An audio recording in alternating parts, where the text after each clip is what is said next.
Hi everyone, कैसे हैं आप लोग। आई होप आप सभी अच्छे ही होंगे। तो आज हम आप लोग के लाए हैं मॉक टेस्ट 193 और ये हिंदी से संबंधित होंगे।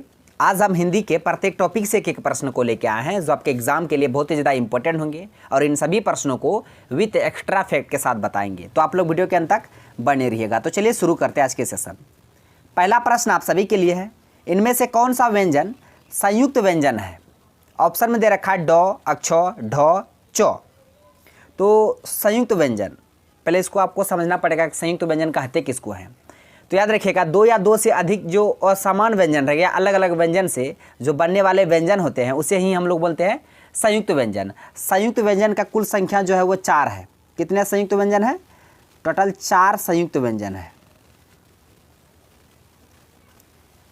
संयुक्त व्यंजन की संख्या 4 कौन कौन है? एक अक्ष है, एक तर है, एक ज्ञ है, एक सर है। अक्ष तर ज्ञ हम लोग पढ़ते हैं ना, अक्ष तर ज्ञ सर। तो ये 4 को हम लोग बोलेंगे संयुक्त व्यंजन और ये अलग अलग व्यंजन से मिलके बना है। ठीक है, अक्षर किससे मिलके बना है ये प्रश्न पूछा गया था बिहार सिविल कोड का एग्जाम में 2016 में। तो अक्षर जो बना है ये क व्यंजन से, क प्लस मूर्धन स, ये दोनों के मिलने से बना है अक्षर। फिर तर किससे मिलके बना है? तो में हलंत प्लस र मिलके तर बना है। उसी तरह ज्ञ किससे मिलके बना है? ज्ञ, तो ये जो प्लस य, छ ज य, तो जो और यहाँ से मिलके ज्ञ बना है। और सर किससे मिलके बना है? तो तालब स में हलंत प्लस र, इससे मिलके सर बना है। तो चारों संयुक्त व्यंजन का नाम याद रखिएगा, किससे मिलके बना है ये भी याद रखिएगा। यहाँ से भी प्रश्न पूछे जाते हैं। अक्ष, तर, ज्ञ, सर ये चारों संयुक्त व्यंजन है और संयुक्त व्यंजन अलग अलग व्यंजन के मिलने से बनता है। अक्ष किससे मिलके बना? क प्लस मूर्धन स से, यानी क में हलंत। फिर तर किससे मिलके बना? तो प्लस र से। ज्ञ किससे मिलके बना? जो प्लस य से। और सर किससे मिलके बना? तालब स प्लस र से। याद रखिएगा। अब प्रश्न में पूछा गया था कि संयुक्त व्यंजन कौन से हैं। ड होगा? नहीं होगा। ढ नहीं भी होगा, च भी नहीं होगा। इसका आंसर ऑप्शन बी हो जाएगा, अक्ष। ये संयुक्त व्यंजन है। आई होप आप ये सारे कॉन्सेप्ट को समझ गए होंगे संयुक्त व्यंजन से संबंधित। अब बढ़ते हैं अगले प्रश्न की ओर। प्रश्न है, अष्टाध्यायी में कौन सा समास है। अष्टाध्यायी में आपको बताना है कौन सा समास है। ऑप्शन में देखिए क्या क्या दिया हुआ है। ऑप्शन में दिया है द्विगु समास, बहुव्रीहि समास, उसके बाद कर्मधारय समास, तत्पुरुष समास। तो इसका जो आंसर होगा ऑप्शन ए हो जाएगा इसका करेक्ट आंसर, द्विगु समास। द्विगु समास को हम पहचानेंगे कैसे? कैसे आप बता दिए कि अष्टाध्यायी द्विगु समास ही है। तो द्विगु समास का अगर आप डेफिनेशन पता है, अगर आपको परिभाषा पता है तो आप खुद पता कर लीजिएगा। उसका परिभाषा है कि जिस समास में पहला जो पद है वो संख्यावाचक होना चाहिए। पहला पद क्या होना चाहिए? संख्यावाचक रहेगा तो समझ लीजिएगा वो द्विगु समास होगा। तो यहाँ पे अष्टाध्यायी, अष्टाध्यायी में पहले क्या है? अष्टाध्यायी यानी कि 8 आया, 8 संख्या है, इसलिए यहाँ द्विगु समास हो गया। बहुव्रीहि नहीं होगा, कर्मधारय भी नहीं होगा, तत्पुरुष भी नहीं होगा। समास के कितने भेद हैं तो इसे भी याद रखिएगा। ठीक है, 2 या 2 से अधिक पदों के मेल से बने पद को हम लोग समास बोलते हैं। समास के 6 भेद हैं। कितने भेद हैं? 6 भेद हैं। तो 4 यहाँ लिखा हुआ, द्विगु, बहुव्रीहि, कर्मधारय, तत्पुरुष, और 2 है। कौन कौन? एक हो गया अव्ययीभाव और एक हो गया द्वंद्व। ये 6 भेद है समास के, याद रखिएगा। कुछ द्विगु समास को उदाहरण एग्जाम्पल लेके हम आए हैं, उसे भी आप देख लीजिएगा। ठीक है, जिस तरह देखिए ये सभी द्विगु समास का उदाहरण है। कौन सा समास? द्विगु समास का उदाहरण है। पहला जो उसका होगा पद वो संख्यावाचक होगा। पहले बता दिए। जिस तरह सट रस, सट में पहले क्या 6 आया, ये सट आया, सट में मतलब 6 होता है, 6 रस। त्रिपिटक, 3 पिटकों का समूह 3 आया। उसमें सप्तऋषि, 7 ऋषियों का समूह 7 आया। चतुष्पदी, 4 पदों का समूह 4 आया। पंचेरी, 5 शेरों का समूह 5 आ गया इसमें। षड्रस, 6 रसों का समाहार षड्रस। अष्टसिद्धि, 8 सिद्धियों का समाहार 8 आ गया। चतुर्थ कोण, 4 कोणों का समूह 4 आ गया इसमें। तिमाही, 3 महीनों का समाहार तो 3 आ गया इसमें। सप्ततंत्र, 7 तंत्रों का समाहार 7 आ गया। इन देख रहे हैं ना, पहला पद जो है वो संख्या है 6, 7, 3, 4, 5, 6, 8, 4, 3, 7। पहला पद संख्यावाचक है। जो भी अगर वर्ड का पहला पद अगर संख्यावाचक रहेगा तो आप लोग आंख बंद करके मार दीजिएगा द्विगु समास। कौन सा समास? द्विगु समास।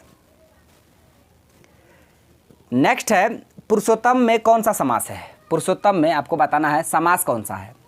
ऑप्शन में दिया कर्म तत्पुरुष, करण तत्पुरुष, संबंध तत्पुरुष, अधिकरण तत्पुरुष। यहाँ से आप देख सकते हैं। वैसे तो पुरुषोत्तम में तत्पुरुष समास है। कौन सा समास है? पुरुषोत्तम में तत्पुरुष समास है। और तत्पुरुष में भी कौन सा तत्पुरुष होगा वो आपको बताना है। कर्म तत्पुरुष होगा या करण तत्पुरुष होगा, संबंध तत्पुरुष होगा या अधिकरण तत्पुरुष होगा। इसको बनाने से पहले आपको थोड़ा कारक का ज्ञान होना चाहिए। कारक हम लोग पढ़ते हैं सबका, विभक्ति अगर याद है तो ये प्रश्न आप बना लीजिएगा। अगर विभक्ति कारक का याद नहीं है तो अब ये आपसे थोड़ा नहीं बनने का चांस है। तो यहाँ देखिए, हम तो पहले पता कर लिए तत्पुरुष समास है। पुरुषोत्तम कैसा समास है, लिख देते हैं पुरुषोत्तम।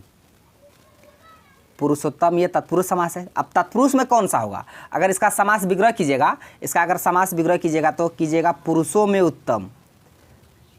पुरुषों में जो उत्तम है उसे बोलेंगे पुरुषोत्तम।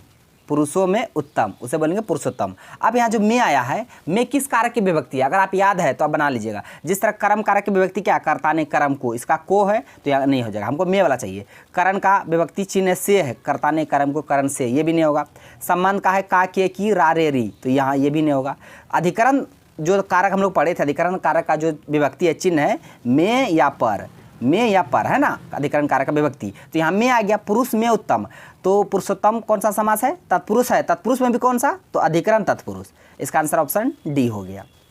मुझे उम्मीद है आप ये प्रश्न को समझ गए होंगे। इसी तरीके से प्रत्येक प्रश्नों को हम डिस्कस करेंगे। तो अगर आपको वीडियो अच्छा लग रहा है तो एक लाइक भी कर दीजिएगा और सारे प्रश्न का पीडीएफ आपको करेजी जीएस अड्डा के नाम से टेलीग्राम में चैनल है, वहाँ पे जाके जुड़ जाइएगा। वहीं पे आपको सारे प्रश्न का पीडीएफ आपको फ्री में मिल जाएगा। अब बढ़ते हैं अगले प्रश्न की ओर।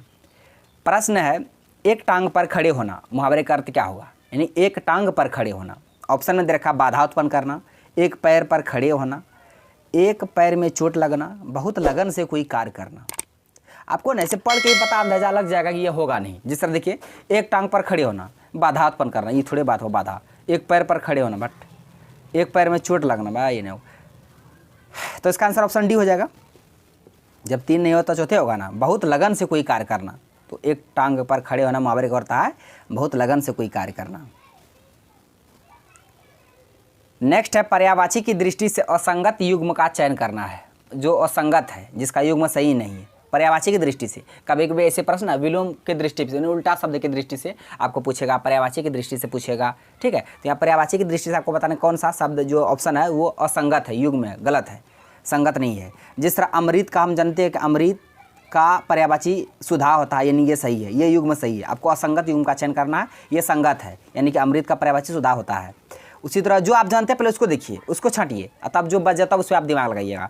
तो चार में से दिमाग लगाएंगे थोड़ा कन्फ्यूज़ कर जाएगा। तो जो जानते हैं कि ये होगा नहीं तो उसको पहले हटा दीजिए। हम जानते हैं कि अमृत का पर्यायवाची सुधा होता है, तो ये होगा नहीं, क्योंकि हमको असंगत चुनना है।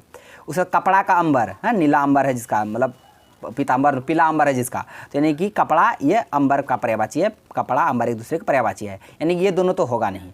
अब आप दिमाग लगाइएगा ए में और सी में, कुबेर मधवा कमल तामरस। अब आपका थोड़ा दिमाग कंफ्यूज करेगा कि होगा क्या, कौन सा ऑप्शन में जो है पर्यायवाची की दृष्टि से गलत है। तो देखिए, कमल का तामरस होता है, ये बात सही है, कमल का पर्यायवाची तामरस होता है। लेकिन यह जो कुबेर और मधवा दिया है, मधवा तो ये किसका पता, इंद्र का होता है। मधवा किसका होता है पर्यायवाची, इंद्र का होता है। और ये कुबेर जो है, कुबेर का पर्यायवाची क्या होता है, कुबेर इसको बोलते हैं ना धनदेव, जो धन का पद, धनदेव बोल सकते हैं, कुबेर बोल सकते हैं ना, कुबेर का खजाना, धनदेव बोल सकते हैं, धनादेव बोल सकते हैं, ये सभी इसका है। तो ये अलग अलग पर्यायवाची है, आपको असंगत ही चुनना था, ये असंगत है, बाकी तीनों संगत था। इसका आंसर ऑप्शन ए हो गया।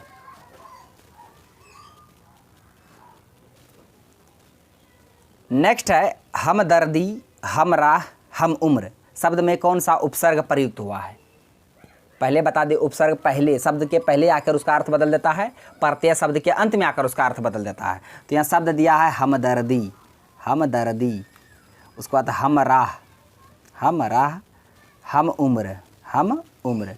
ये तीनों शब्द में उपसर्ग जो है वो हम है, हम दर्दी, हम राह, हम उम्र। तो उपसर्ग कौन सा है, हम है, क्योंकि आपको उपसर्ग बताना था, उपसर्ग पहले लगता है। तो ये तीनों में हम उपसर्ग है, हम नहीं होगा, हमदर नहीं होगा, हाँ नहीं होगा। इसका आंसर ऑप्शन ए हो जाएगा, हम। नेक्स्ट है, विसर्ग संधि का उदाहरण है। आपको बताना कि कौन सा जो ऑप्शन में है जो विसर्ग संधि का उदाहरण है। तो विसर्ग संधि का उदाहरण पहचानने के लिए हमको तो पहले इसका संधि विच्छेद करना पड़ेगा। सज्जन, सज्जन का संधि विच्छेद कीजिएगा तो सत, तो में हलंत, सत धन जन हो जाएगा सज्जन, तो ये व्यंजन संधि क्योंकि हलंत आ गया। उसी तरह स्वागत, स्वागत का संधि विच्छेद कीजिएगा तो सु धन आगत, सुधन आगत हो जाएगा सुआगत, ये स्वर संधि, ये होगा नहीं। इसके अलावे क्या दिया हुआ, उच्छ्वास, उच्छ्वास होगा उत, उत तो में हलंत, उत धन श्वास, हो जाएगा उच्छ्वास। तो ये व्यंजन हो गया, ये भी व्यंजन हो गया, ये स्वर हो गया। एक ही ऑप्शन बच गया परिष्कार। इसका आंसर ऑप्शन सी हो जाएगा। ये विसर्ग संधि का उदाहरण है। तो इसका संधि विच्छेद हम कर देते हैं। इसका संधि विच्छेद कीजिएगा अगर परिष्कार का, तो हो जाएगा परिह, पर और हर्षी का यहाँ विसर्ग होगा 2, परिह धन कार, हो जाएगा परिष्कार। इसमें विसर्ग आ गया तो ये विसर्ग संधि हो गया। इसका आंसर ऑप्शन सी हो गया। बाकी चारों काम संधि विच्छेद कर दिए, याद रखिएगा। नेक्स्ट है इक प्रत्यय से निर्मित शब्द नहीं है। कौन सा शब्द है जो इक प्रत्यय से नहीं बना है? प्रत्यय बोले ना शब्द के अंत में लगता है। तो देखिए दैनिक, सामाजिक, धार्मिक, इसके अलावा देख लीजिएगा इसको क्या बोलते हैं, दैनिक, सामाजिक, धार्मिक, लौकिक, लौकिक, ये सभी जो शब्द है इस सभी में इक प्रत्यय है। कैसा, कौन सा प्रत्यय है? इक प्रत्यय है। दैनिक इक आया, सामाजिक इक आया, धार्मिक इक आया, लौकिक इक आया। तो यानी कि दैनिक, सामाजिक, धार्मिक, लौकिक सब में इक प्रत्यय है। तो आपको इसमें से कौन सा शब्द है जिसमें इक प्रत्यय नहीं है? इसका आंसर ऑप्शन बी हो जाएगा अधिकाधिक। अधिकाधिक में इक प्रत्यय नहीं है। अधिकाधिक का मतलब अर्थ होता है ज़्यादा से ज़्यादा, यानी कि अधिक, यहाँ इसको इक कर देते हैं, अधिक धन अधिक, अधिक प्लस अधिक हो जाएगा अधिकाधिक। अधिक प्लस अधिक हो जाएगा अधिकाधिक। तो इसमें एक प्रत्यय नहीं है, तो आपको एक प्रत्यय जो नहीं है उसी को चयन करना था। इसका आंसर ऑप्शन बी हो गया अधिकाधिक। बाकी इसके अलावा दैनिक, सामाजिक, धार्मिक, लौकिक में एक प्रत्यय है। नेक्स्ट है निम्न में से घोड़ा का पर्यायवाची शब्द है। केसरी, ये तो शेर का है, सिंह का, केसरी सिंह का है, शेर का है। कुंज किसका है? एक है उरग और एक है सैंधव। देखिए चारों वर्ड बहुत ज़्यादा इंपॉर्टेंट है। उरग जो है ये सांप का है। उरग किसका पर्यायवाची है? सांप का है। और कुंज कमल का है। कुंज किसका है? कमल का है। तो एक ही ऑप्शन बच गया, ऑप्शन डी सैंधव। सैंधव किसका है? घोड़ा का है।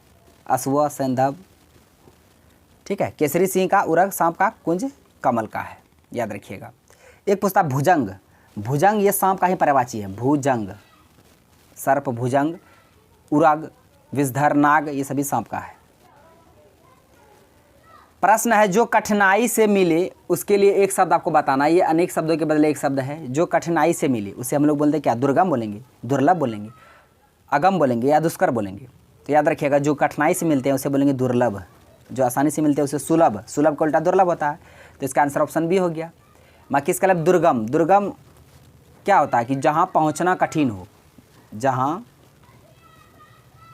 पहुँचना कठिन हो उसे बोलेंगे दुर्गम स्थान है। दुर्गम स्थान है जहाँ पहुँचना कठिन हो। अगम, अगम का क्या होता है अर्थ? जहाँ पहुँचा ना जा सके, जहाँ पहुँचा न जा सके उसे बोलेंगे अगम। और जहाँ पहुँचना कठिन हो उसे दुर्गम। और दुष्कर होता है जिसे करना बहुत कठिन हो उसे बोलेंगे दुष्कर। जिसे पीछे न पढ़ लीजिएगा आप लोग, जो अच्छा से लिख देते हैं। जिसे करना बहुत कठिन हो उसे बोलेंगे दुष्कर। तो चारों वर्ड का हम बता दिए मीनिंग, याद रखिएगा। जो कठिनाई से मिले उसे बोलेंगे दुर्लभ।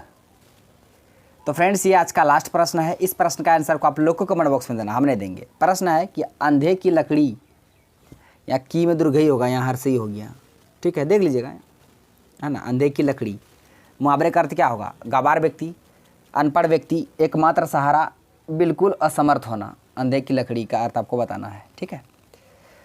तो फ्रेंड्स आज का प्रश्न बस यहीं तक था। आई होप सारे प्रश्न को विद कॉन्सेप्ट के साथ बता दिए। अगर वीडियो अच्छा लगा तो मेरा वीडियो को लाइक कीजिए तथा मेरा यूट्यूब चैनल कर दीजिए सड्डा को सब्सक्राइब करें और बेल आइकन को भी प्रेस कर दीजिए और वीडियो को ज़्यादा से ज़्यादा शेयर कीजिए। तो अब मिलते हैं नेक्स्ट वीडियो में नेक्स्ट टॉपिक के साथ। तब तक के लिए जय हिंद।